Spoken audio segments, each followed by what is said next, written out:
Hello everyone, welcome back to another episode of Mini Books Podcast with your host Gloria and Rogan, and today we are excited to dive into Special Book with you. We picked this one because it has really important lessons to share and we can't wait to talk about them. So let's get started. Okay, so let's be real. How many times have you found yourself kind of drowning in real estate advice? Like you should be thinking bigger, bolder, more, Trumpian. Yeah, it's easy to feel a little inadequate, right? Totally. Especially with every other guru out there claiming they've got that secret sauce, that Trump magic. But that's not what we're doing here today. Not even close. We're diving deep into Trump strategies for real estate. Sounds like the usual, right? Yeah. But here's the twist. This one's written by his longtime lawyer, George Ross. Yeah, we're talking over 30 years as Trump's lawyer. So he's got the behind-the-scenes view. It's like getting that grounded, no-nonsense take, not just the Trump showmanship. And that's key, because Rice can cut through the noise and see the actual strategy. That's where the real gold is for us. Right. It's not just about replicating his personality. It's about understanding the thought process. Exactly. So we're going past the headlines and catchphrases today, getting into how those legendary deals really went down. And hey, maybe even swiping a tactic or two for ourselves. Even if we aren't building penthouses on Fifth Avenue, right? Exactly. So let's talk about sizzle. Yeah. Everyone knows Trump loves a bit of glitz and glamour. But Ross makes it clear there's a method to the madness. There's always a strategy behind the sizzle. Okay, so it's not just about those gold-plated faucets then. No, not at all. Take Trump Tower, for example, the one on Fifth Avenue. Iconic, right? But it's not just a monument to luxury. Ross explains how Trump designed it with this really clever three-tiered approach. Retail at the bottom, drawing the shoppers, the big brands. Then you've got office space in the middle. And finally, the residential units up top. So he's squeezing the most value out of every square foot by appealing to different types of clients. He's not putting all his eggs in one basket. Exactly. And that's huge, that diversification. Now, think about how that applies to your own property search, even on a smaller scale. Could you find a building with residential A&D commercial space? That kind of diversified income, even on a smaller scale, that can be a game changer. Right, like having a safety net built right in. But did that same thinking apply when he was buying something already established? I mean, take Mar-a-Lago, for example. That place already screamed opulence. Oh, absolutely. And that's actually a perfect example. You see, when Trump bought Mar-a-Lago, it was already this grand estate. But even then, he saw what others missed the potential to modernize it. He understood that even with a historic property, you have to adapt. So modernize it while preserving the history. Speaking of adapting, tell me he didn't actually install that $50 a yard carpet. I mean, that always sounded a little much, even for Trump. He did. And this is where that concept of perceived value comes in, something Ross emphasizes throughout the book. Trump is willing to splurge, but only where it matters most to his target audience. And in Mar-a-Lago, those public areas, they had to scream luxury. So it's strategic spending to create that wow factor for the right people. What about the areas people wouldn't notice as much? Was he cutting corners backstage? Absolutely. Ross points out that Trump can be ruthless about cutting costs where it doesn't impact that perceived value.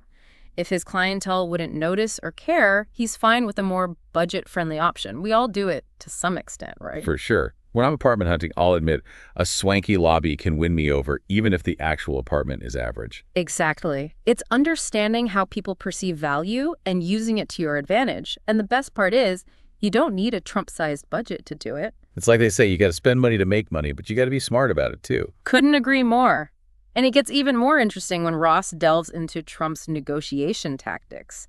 Because despite that tough guy image, Trump hates confrontation. You're kidding. So spill the beans. What's the secret? Well, this is where Ross's legal background really shines. He breaks down the principles behind Trump's negotiation style. And honestly, they're surprisingly relatable, even if you're not, brokering skyscraper deals. All right, you've got my attention. Lay it on me. What's the first Trump-approved tactic we need to master? One of the most fascinating tactics is what Ross calls the aura of legitimacy. Okay, that sounds a little intimidating. What does that even mean? Basically, it's how easily we're swayed by information that seems official, even if it's not totally accurate, like those market reports in real estate deals, claiming a certain vacancy rate, average rent, that kind of thing. Right, the kind of thing you see and think, well, it must be true. It's in a report. Exactly. But Ross warns these reports are often based on limited data, sometimes even manipulated. Oh, wow. I almost fell for that myself once. Got so caught up in the excitement of a potential deal, didn't even think to question those numbers. Happens to the best of us. That's why due diligence is so important. Don't take anything at face value, especially when it's a hot property. Always double check, verify independently. Huge takeaway right there. Yeah. Don't check your skepticism at the door, even when everyone else is going gung-ho. Exactly. Which brings us to another tactic, the invested time philosophy. Invested time philosophy. Okay, now that sounds intriguing. Please tell me it involves a hammock and a good book. Not quite. It's about how Trump will drag out negotiations, even if he's already happy with the terms. Seriously, why on earth would he do that? If he's already getting what he wants, why not just sign and move on? It's all about psychology. Rice explains, by making the other side feel like they won something, they're more likely to feel good about the deal. I see. It's like that extra satisfaction you get haggling at a flea market, even if you were okay with the price all along. You got it. It's about understanding human nature and using it to your advantage. Ross says this often leads to more referrals later on because people remember you as tough but fair. They feel like they got a good deal. So it's a long game strategy. I like it. But it makes you wonder, if Trump's so averse to confrontation, how does he handle putting a team together? Because real estate, let's be honest, it involves a lot of big personalities. You are so right. And that's something Ross really emphasizes. It's like, you can have the perfect property, but if you're stuck with the wrong team, you're sunk. So true. Did Ross have any particularly insightful stories about this? Oh, absolutely. He tells this great story about trying to raise money for a project. And get this, even with a millionaire's guarantee behind it, he still failed miserably at first. Oh, no. What happened? Did he accidentally offend someone important? Nothing like that. Sorry to interrupt you guys. If you're enjoying this podcast, then don't forget to check out our official YouTube channel, Mini Books Podcast, and subscribe for more great podcasts like this one. Turns out, he learned the hard way that the best time to secure a loan is before you desperately need it. So when you're already in a strong position, showing the lender you're a good risk, even before asking for a dime, smart. Exactly. And he learned to not get bogged down in the tiny details of loan agreements. Of course, interest rates and the big picture matter, but building that strong relationship with the lender is crucial. Which goes back to that focus on people, right? It's not just me about the deal itself. Precisely. You want a lender who's invested in your success, not just your credit score. It's about building a network you can rely on. It's funny how so much of this comes down to good old-fashioned values, isn't it? Building trust, nurturing relationships. Who knew Trump was such a sentimentalist at heart? No, let's not get carried away. He's still a shrewd businessman. Speaking of which, there's one final nugget from the book I think you'll find relevant. All right, hit me with it. What's the last piece of wisdom from the Trump real estate playbook? It's the importance of planning your exit strategy before you even buy the property. Wait, hold on. Before you even buy, isn't that like putting the cart before the horse? Shouldn't you at least find the property first? It might seem counterintuitive, but Ross is adamant about this. Planning your exit strategy up front forces you to think long-term. It changes your whole mindset. You're not just acquiring a property, you're strategically investing in it. Okay, so I'm seeing the logic here. It's like, don't just buy a place and hope for the best. You need a game plan. Exactly. Before you even start looking, Ross says, ask yourself, what kind of return am I hoping for? How long am I really willing to hold on to this thing? So are we talking a quick flip for profit?